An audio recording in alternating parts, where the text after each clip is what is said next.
and welcome again to Neighbors and Friends. We're here today with a young couple, Ellie Goudie-Averill and Nicole Donnelly. We'll talk again, of course, about gender orientation and how we are more like our sisters than we are different from our sisters. We are part of the human race. We are human beings. We're part of the community, part of the workforce, if you wish. We go to work. We pay taxes. We're quite normal people. Yes. Okay. Ellie, what brought you to Iowa City? I came here originally for graduate school to get my MFA in dance performance, and I came in 2005. And I met Nicole in 2007, in February, and I moved away after I graduated, but then I came back to be with Nicole because we'd been long distance for a year, and that was really hard. And then they offered me a job at the university doing an outreach program for children in ballet. So I run the University of Iowa Youth Ballet now. And so I've just been doing that for a couple of months, and that's why I'm back. That's why you're back. Yeah, okay. well, and Nicole, of course. Yeah. And Nicole, what brought you to Iowa City?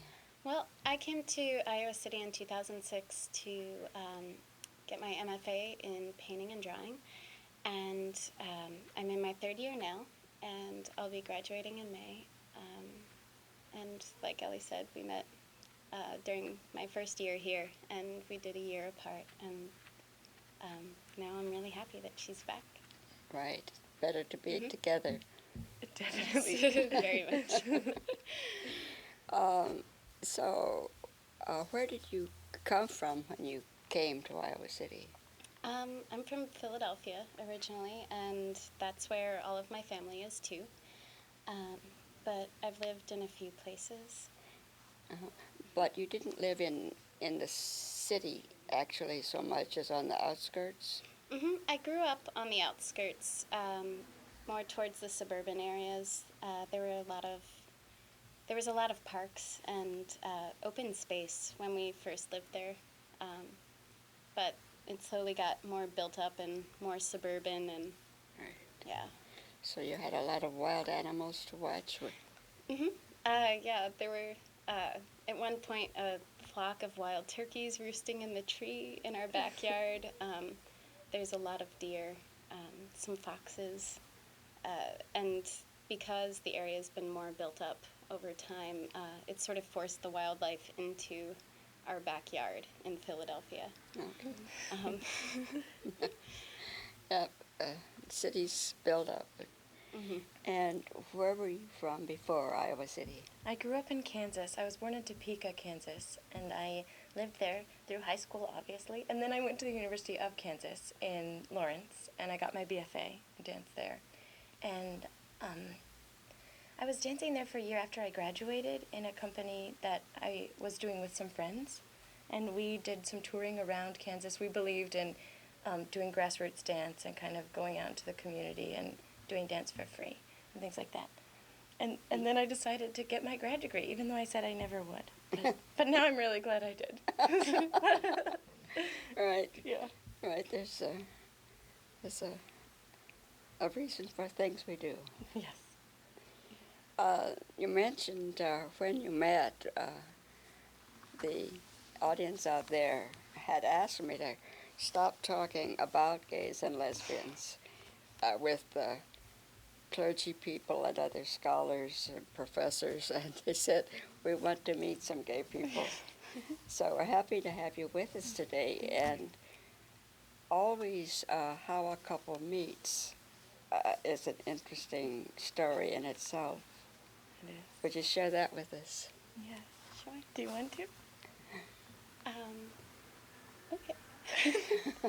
Well, we first actually were introduced, well, the plan was for us to be introduced at a party that a friend of ours was throwing. So she had been setting up this party, and twice she had called me and said, I'm having a party, and are you going to be there? Are you sure you're going to be there? And of course, I'm like, well, yeah, I'll be there. It's a party. I love parties. And This I is was great. not going to be there. Yeah. I decided I was not going, and I was sitting at home in my pajamas drinking tea. Right. And I was not going to go. And then my friend called me and she said, you have to come to this party. And then finally she said, because there's someone I want you to meet there. And then I was like, and then I was really scared because I get really nervous to meet people. And being set up is something that would make me nervous. And so I finally decided to go to the party. And luckily we weren't introduced by our friend because I think we both would have. Right. And I didn't actually know that we were sort of being planned about. I had no idea why I was being so encouraged to go. But it just so happened before we were formally introduced, I had gone upstairs to just like grab another beer from the fridge and went up there, and Ellie was the only person upstairs in the kitchen, and the entire party was downstairs. There's a lot of dancing going on, and I was just so struck by her, and I started talking to her, and we just started having this great conversation, and as we went back downstairs, we bumped into her friend, and she grabbed me and pulled me aside, and she was like, what do you think? I said, what? She's like, I have to introduce you to her, like, what do you think? Pointing to Ellie across the room, and I said, oh, I just met Ellie. She's really nice. But then it was a wonderful night, and there was snow, and we got to dance a lot that night. It was really fun. It was. Yeah, and we knew it was kind of special when I dropped her up. Mm-hmm. Yeah. Okay. So there was a plot on the part of your friends, Yeah. but as you said, you don't like to be set up. Right. But you had met just casually in the kitchen Yeah. before the so-called setup had a chance to take place. Right. I was lucky. Yeah. Because you felt better just meeting each other, Yeah. yeah, without the stiffness of the. Right. Right. Having to be nervous and know this was the person that someone thought you would maybe get along with or Right. want to date or yeah. Mm-hmm. Yeah. Your careers, you're a dancer, and you're a visual artist. Mm-hmm. My work right now is having a lot to do with imagery of the natural world and using sort of these materials that dissipate over time, and it's a lot about impermanence. And I guess a lot of the work came out of having a long-distance relationship with Ellie. So it was really sort of about missing the person that you know so well, and having sort of that manifest absence that's so present in your life when the person that you love isn't with you. So it was all about the removal of certain things, and there's a lot of play between negative and positive space, and absence and presence. Absence and presence, Mm-hmm. and the longing for what's absent. Right. Right. I think Yeah. we both started making a lot of work about that. All of my dances when we were apart were about absence Mm-hmm. and about a missing person or a missing, even down to like some really basic gestures of like trying to like feel for someone and find their face and like where did they go, because I feel like your body doesn't understand, and when you leave, when you've been with someone and then you leave, your natural reaction is just to go, where are they? Where did they go? I don't understand this. I don't like this. Like, Yeah. I need to go back. But then your practical mind is going, it's okay. I've flown back to New York. I'm going to work. You know, and you're trying to be practical about it. But it was hard. Mm-hmm. Mm-hmm. Yeah, it was. But now you have filled up that absence, and you are together again. Mm-hmm. So, from Iowa City, when you graduate in the spring, you have a wide open world ahead of you. That's true. It's That's exciting. Yeah, there's no set plans yet, but there There are a lot of options, I think. Just be someplace together. Yeah. Right. Yeah, someplace where we can both find work and make art and have a space. You're a young couple. The group I work with, the Senior Citizen Television Studio Group, we all started out young. And you have it to look forward to someday be the senior citizens and the matriarchs wherever you live.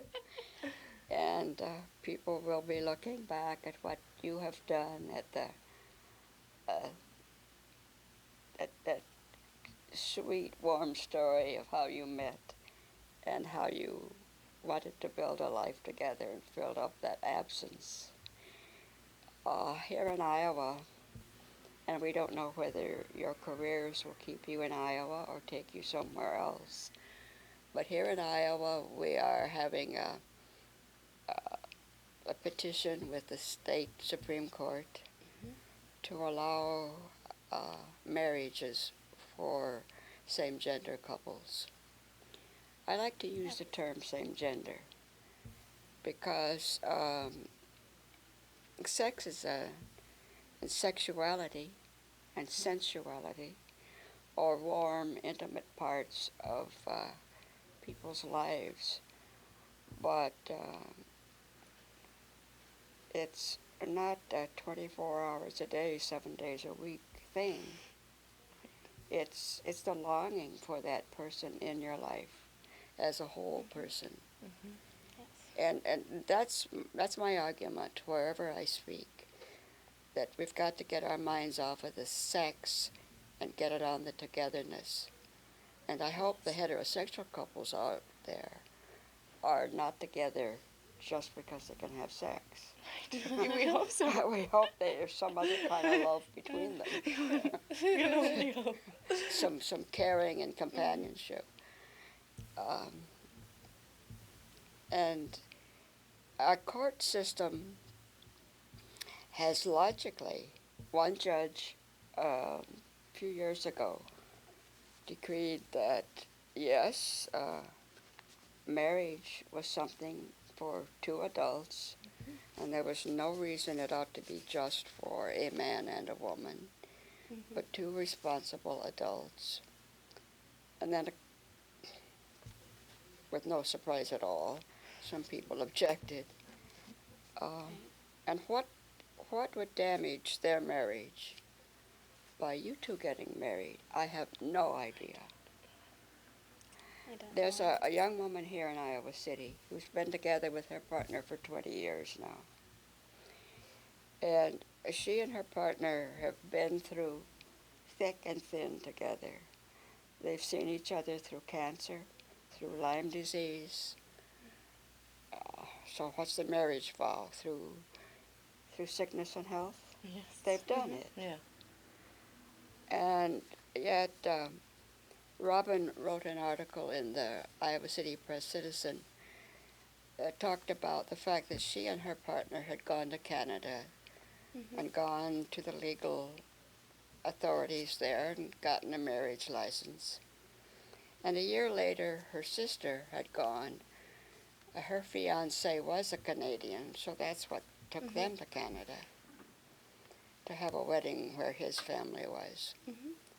But she said, we two women came home to vastly different results. My sister has over 1,100 federal rights from her marriage, and over 450 state laws granting special rights and obligations and privileges to that couple because they were a legally married heterosexual couple. But Robin said, my partner and I don't have any of that.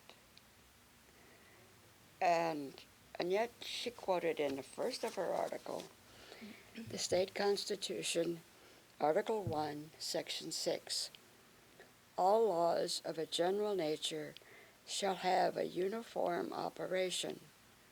The General Assembly shall not grant to any citizen or class of citizens privileges or immunities which upon the same terms shall not equally belong to all citizens. So Robin and her partner, Janelle, asked, why can't our marriage give us the same rights and privileges, duties and obligations that my heterosexual sister gets? It seems like a very clear constitutional article that you just Very- read. very clear. And different people have objected to likening the plea that gay and lesbian couples have to have their partnerships honored and recognized. It's not just the civil rights. There are over 1,500 here of federal and state laws that pertain to everything from inheritance to the right to make decisions for a partner if the partner's ill. All kinds of things are affected and denied to Robin and Janelle because as of now, the law does not recognize their partnership as a valid marriage. And to people who talk about why can't gays be happy with a civil union, Well, if the civil union actually granted us all of the same rights, like legal rights that right? heterosexual couples have under marriage, then it wouldn't be a problem. I'm not so concerned with what it gets called in terms of a title. I don't really mind if it's called something else, but please, like if you were ever in the hospital and I couldn't see you because I wasn't related. That actually really scares me. Yeah, or not able to make funeral arrangements or any of that sort of stuff. It's really, it's heartbreaking. Right. Actually, it's really heartbreaking, and it's not about rings and churches and all of that. Dresses and cake, Yeah. and although that's nice too, Yeah, and it would and be that's nice wonderful. to be able to Who have doesn't that want too. to have a celebration like that for their union? But it's really about recognition under the law. Right, and I wonder if the heterosexual people that out there in the world who are upset by the idea that a gay couple might want to have a wedding or a lesbian couple might want to have a wedding, I wonder how they would feel if they had to go down to the courthouse, get their marriage contract that had about 200 pages of footnotes designating all of these 1,650 rights and privileges. I mean, a marriage certificate with 1,650 footnotes. It's a How very long ludicrous could document. you get? And what is the contract they get at the courthouse? It's a civil contract. Mhm. So why It can't is. they wake up? What they have is a civil union. Also, That's true. And whatever they want to call it, they call it a marriage license, okay?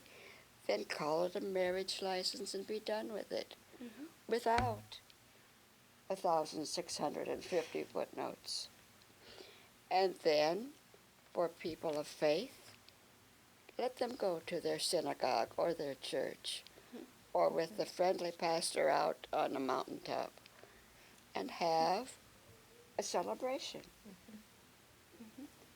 My oldest daughter and son-in-law were married at a state park on a bluff above the Mississippi River.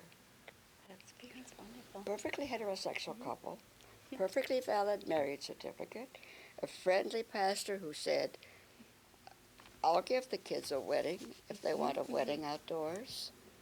They have to go through the same marriage preparation that a couple that got married at my church would go through.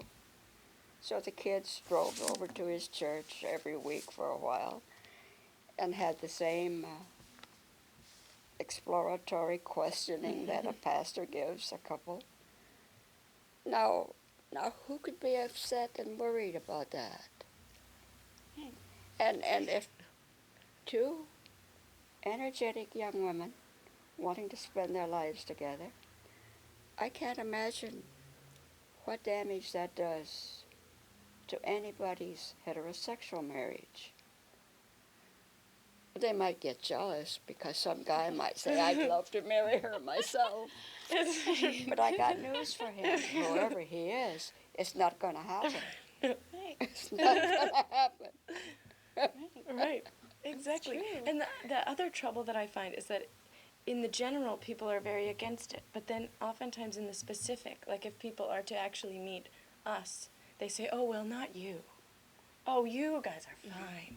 And then that's when I have to think, well, I feel incredibly lucky, but what would it be like if, say, I didn't have long hair, or say I had my nose pierced, or say and then I get worried about all kinds of people's stereotypes, and in general, people tend to really disapprove, but then when they meet the actual person, Right. they tend to say, oh, well, not you, because you're so nice, or so, or I can have this conversation with you, or, Yeah. and then how they can turn back around and still hold the general opinion that it's wrong. I Right. don't really Right. understand. And the truth of the matter is, I think that the public at large uh, approves and is happy for gay couples and lesbian couples.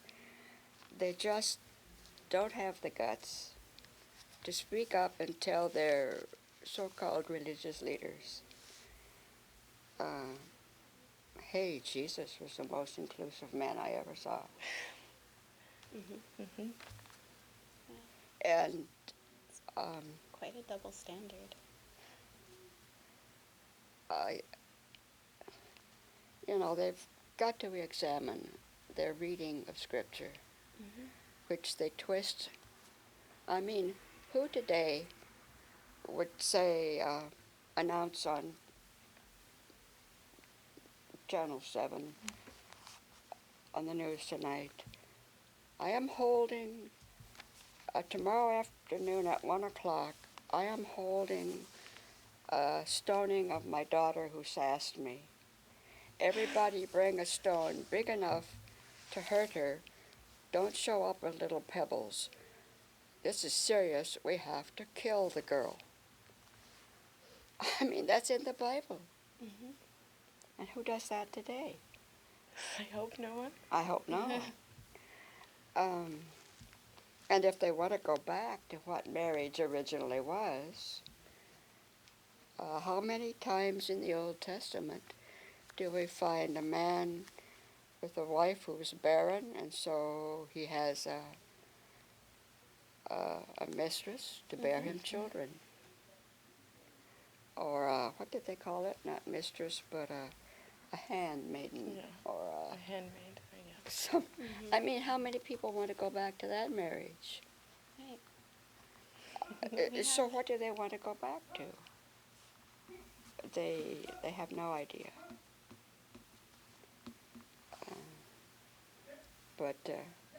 But it comes down to this equal rights, as both the National Constitution and the Iowa Constitution speak about life, liberty, and the pursuit of happiness. Now, if a minority of people, year after year, get born gay and lesbian, grow up realizing they're gay and lesbian, want to pair off with somebody of their own gender rather than the traditional opposite gender, it's a minority. Who's it going to hurt? And that is their pursuit of happiness. Now, I ask you, did anybody ever tell you that because you're a lesbian and you don't have equal rights, you don't have to pay taxes? No, they I certainly wish did not. you would say that. That would be great. You have to pay taxes equal to the amount of rights that you have under the law. That would be nice. Yeah, you go down to the city offices and you want to register your car. Do they look in the reg? Oh, no. You're a lesbian. You don't have to pay any registration tax. Yeah, you go to fill up the car down here at the gas station, and the owner of the gas station walks out and says, "No taxes for you, ma'am. You're a lesbian." Oh, I've never heard of it. No. Right. But you know, Citizens, like if you anyone don't have else. equal rights, Mhm. why do you have equal responsibility? Right. No taxes for you. Mhm. No matter where you work and how much you earn, no taxes for you because you're one of those others. Right. You know, where is government coming from? And um, some people have mentioned with pride that Iowa was one of the first states to let women go to law school, one of the first states to uh, demand that there be integrated education, one of the first states to say that interracial marriage was okay. And just recently in the Press Citizen, I read that Mr. Johnson, who was first of all, what was he? Well, he was Vice President Richard Mentor Johnson, and I believe that's what Johnson County is named for. Mhm. And we have a Johnson Street, and lo and behold, his wife was a black woman. His slave, in other words, back in the early 1800s. Wow. And so Iowa has been in the forefront of going beyond old boundaries, going beyond. And those of us who are proud of Iowa, proud of being native Iowans, or proud of being a guest in our fair state, Yes.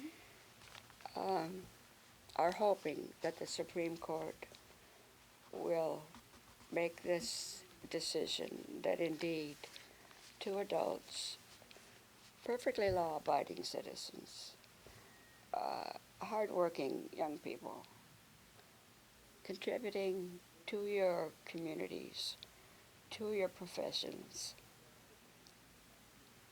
have the same rights to marry as any other two adults. When you get to be the age I am, and you sit somewhere being a senior citizen, a matriarch, a mentor of other young people, that you will be able to say, at year so and so, we were allowed to marry. I hope so. I hope so. I always say that because I do feel like I'm a law-abiding citizen, I don't want to go ahead and get married before it's legal. But someday I might give up and do it anyway. I don't know. That's true. I don't know. I'm impatient too. Yeah. But Right, you want both those legal things, but you also want the chance to celebrate with family and friends. And that should not be denied you. Thank you for being with us. We've enjoyed having you here, and we wish you the best. thank you. Ellie and Nicole. Thank you.